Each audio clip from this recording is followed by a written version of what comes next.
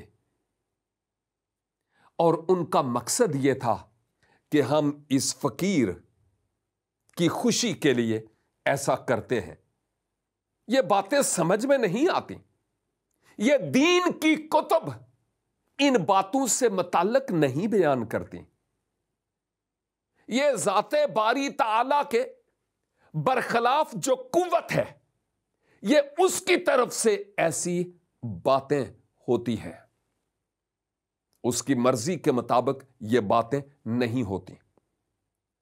لیکن دوسری طرف مقدس پولس رسول، بہت ہی عظیم شخصیت، ہر بار میں کوشش کرتا ہوں ان کا ذکر کروں، بہت ہی عظیم شخصیت، ان کی کبھی ایسی حالت نہیں ہوئی، مسیح کی ایسے حالت کبھی نہیں ہوئی۔ مسیح کے حواریوں، یعنی وہ صحابیین جو آپ کے ساتھ رہتے تھے، وہ جو آپ کے شاگرد تھے، طفل مکتب تھے، ان کی زندگی میں یہ ننگا پن نظر نہیں آیا۔ وہ ہوش و حواس میں تھے اور ان کے ذریعہ سے زندگیاں بدلیں، لوگ برکت پائے۔ اس وقت کی رومی دنیا میں انقلاب آ گیا۔ لیکن جب میں مقدس پولس کی تصانیف پڑھتا ہوں عہد جدید یعنی انجیل مقدس میں، تو ایک حصے میں آپ نے فرمایا، جب وہ دنیا داری کی بات کرتے تھے نا کہ لوگ دنیا داری میں پڑے ہوئے ہیں، اور وہ کہہ رہے تھے کہ بت پرستی اور یہ دنیا سے کام جو ہیں یہ ٹھیک نہیں ہے، لوگوں کی اصلاح کر رہے تھے، تو آپ نے فرمایا کیا کہ میں یہ نہیں کہتا کہ تم اس دنیا سے نکل جاؤ، نہ، اس دنیا سے نکل جانے کی تو میں بات ہی نہیں کر رہا۔ میں یہ کہہ رہا ہوں اس دنیا میں رہو، لیکن دنیا کے سے کام نہ کرو، حرام کاری، جادوگری، زناکاری، بت پرستی اور بہت نیگیٹو عوامل۔ تو آپ کے کہنے کا مقصد یہ تھا کہ تارک دنیا ہو جانا یہ کوئی ایسی عبادت نہیں ہے جو خدا کو پسند ہو۔ ارے مزہ تو تب ہے کہ میدان میں رہو اور میدان میں رہ کر دشمن کا مقابلہ کرو، اور پھر ذات باری تعالیٰ کی مرضی کو اپنی زندگی میں پورا کرتے چلے جاؤ۔ یہ ہے اصل بات۔ جنگ اور لڑائی اپنے نفس، جسمانی خواہشات اور وہ تمام باتیں جو گناہ سے علاقہ رکھتی ہیں، ان تمام کے خلاف ہماری جنگ ہے، اور یہ روحانی جنگ ہے۔ جسمانی طور پر ہماری جنگ نہ کسی مذہب، نہ کسی قوم اور ملک کے برخلاف ہے۔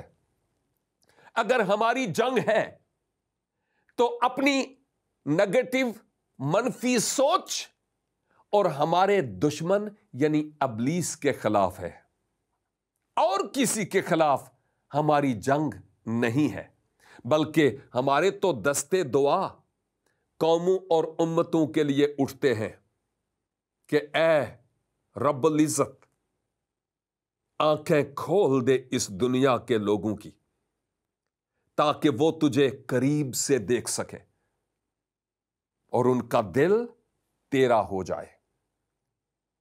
میں آپ سے یہ عرض کرنا چاہوں گا کہ خدارا ایسی تمام بدعات سے اور ایسے تمام جھوٹے معبودوں سے دور رہیں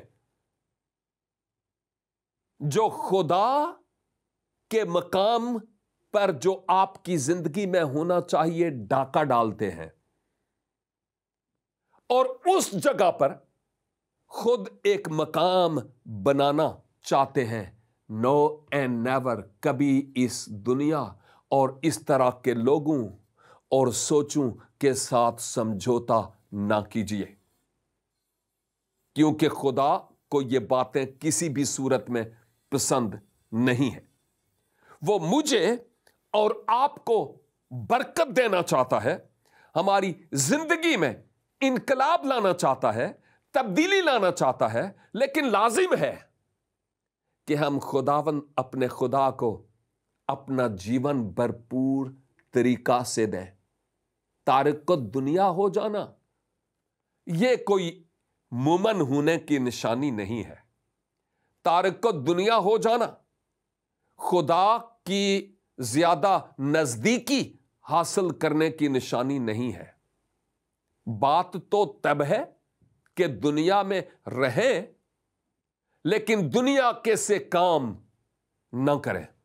اور اکثر اوقات میں یہ کہتا ہوں، کشتی یا شپ سمندر میں ہی ہوتا ہے، اس کا وہاں پر ہی رہنا کام ہے. کشتی کا خشکی پر کوئی کام نہیں ہے، لیکن کشتی ہوتی تو پانی میں ہے. لیکن کشتی کے لیے خطرہ اس وقت ہوتا ہے جب پانی کو اپنے اندر آنے دے. سمندر میں ہے اور جب تک وہ سمندر کو اپنے اندر آنے نہیں دیتی نا، کشتی کو کوئی خطرہ نہیں. لیکن جب وہ سمندر، وہ پانی اس میں آ جاتا ہے تب اس کے لیے خطرہ ہوتا ہے. ہم دنیا میں رہیں لیکن دنیا کے سے کام نہ کریں. ایک منفرد ہماری شخصیت صاحب علم و فہم ہونے کے اعتبار سے واضح طور پر دوسروں کو نظر آنی چاہیے کہ ہم کون ہیں، اور ہماری عادات و افعال و اعمال سے دوسرے لوگ جان سکیں کہ ہمارا تعلق عرش والے سے ہے اور ہم اس کے لوگ ہیں. دنیا کے سے کام نہیں، بلکہ وہ کام جو کتاب مقدس کے مطابق کرنے کے لیے ہمیں کہا گیا ہے، ہم ان کاموں کو اپنی زندگی سے کرنے اور ثابت کرنے کی کوشش کریں. آج یہ سب کچھ کہنے کا مقصد اور مطلب یہ تھا کہ خدارا اپنے آپ کو فریب نہ دیں، اپنے آپ کو دھوکہ نہ دیں. ایسا کبھی بھی نہیں ہوتا کہ جو خدا کی قربت اور خدا کی نزدیکی میں ہو ننگے پن کا شکار ہو جائے یا منہ سے گند نکالے، یعنی گالیاں اور بد زبانی، یا بالکل گوشہ نشیں تارک کو دنیا ہو جائے. یہ کوئی رب کی قربت اور نزدیکی میں رہنے کی نشانی نہیں ہے. نشانی یہ ہے کہ ہم اس دنیا میں تو رہیں، اپنے آپ کو سنبھال کر رکھیں، اپنی سوچ کو اور اپنے خیال کو اس کے قابو میں، کنٹرول میں دے دیں، اپنا جیون اس کی نظر کریں اور اس کلام مقدس کے مطابق اپنی زندگی بسر کرنے والے ہوں. اور وہ لوگ جو اس طرح کی نیگیٹو حرکات کرتے ہیں، ان کے ماننے والے بھی کتاب مقدس یعنی انجیل مقدس کو تو چھوڑیے، کسی اور کتاب سے بھی جس کو وہ ملہم سمجھتے ہیں ایسا ثبوت دے نہیں سکتے کہ یہ زیادہ قادر مطلق کے قریب ہے. نو. یہ حالت اس بات کی دلیل نہیں ہے بلکہ یہ رب العزت سے دوری ہے. یہاں تک کہ اس طرح کی تعلیمات دینے والے لوگ بھی رب العزت کی قربت سے محروم ہیں، اور ایسے لوگوں کے لیے ترس کھانے کی ضرورت ہے، اور ان کے لیے دعا کرنے کی ضرورت ہے، ان کی کاؤنسلنگ کرنے کی ضرورت ہے، ان کی رہنمائی کرنے کی ضرورت ہے تاکہ وہ اس تاریکی کے قبضہ سے نکلیں اور نور اور اجالے کی بادشاہی میں آ جائیں. یہ لازمی امر ہے اور ہمیں اس کے مطابق کرنے کی ضرورت ہے. آپ جانتے ہیں کہ میں کیوں مسیحی ہوں؟ چونکہ یہی تو ایک پروگرام ہے جس کو ہم لے کر آگے بڑھتے ہیں کہ میں نے ماضی میں جو میرا تاریک ماضی تھا، اس طرح کے ننگ پنگ کے بارے میں بہت کچھ سنا بھی اور دیکھا بھی اور مانا بھی جس کو میں درست سمجھتا تھا. لیکن جب کتاب مقدس کو کھولا، مطالعہ کرنا شروع ہوا، تلاوت کرنا ہی نہیں مطالعہ کرنا شروع ہوا، تو پھر یہ بھید مجھ پر کھلے کہ تم کس کو قرب خداوندی کہتے ہو. یہ نہیں ہے بلکہ یہ ہے. اور جب سے میں نے اپنا جیون اس کی نظر کیا، میں نے پہلے کہا کہ اب صاف صاف مجھے ماضی کی تصویر اور حال کی تصویر نظر آتی ہے، اور مجھے افسوس ہوتا ہے کہ میری زندگی کے کئی سال جو بہت دور ماضی کے تھے، ماضی بعید کے، وہ تاریکی میں گزر گئے ہیں، اور میں ان برسوں کے لیے رب العزت کا ممنون ہوں جو اس نے مجھے بخشے ہیں کہ میں اس کی مرضی کے مطابق اپنی بقیہ زندگی گزارنے والا ٹھہروں. میرے عزیزو، آئیں ہم اس کی طرف رجوع لائیں جو ذات کل ہے اور اپنے آپ میں بہت کچھ ہے، اور دنیا کی ان بدعات سے اور غلط اور جھوٹی تعلیم سے باز آ کر وہ جو راہ حق اور زندگی ہے اس کی طرف رجوع لانے والے ہوں. پروردگار ہم سبوں کو اس کلام کے وسیلہ سے برکت بخشے. دیکھتے رہیے پروگرام میں مسیحی کیوں ہوں.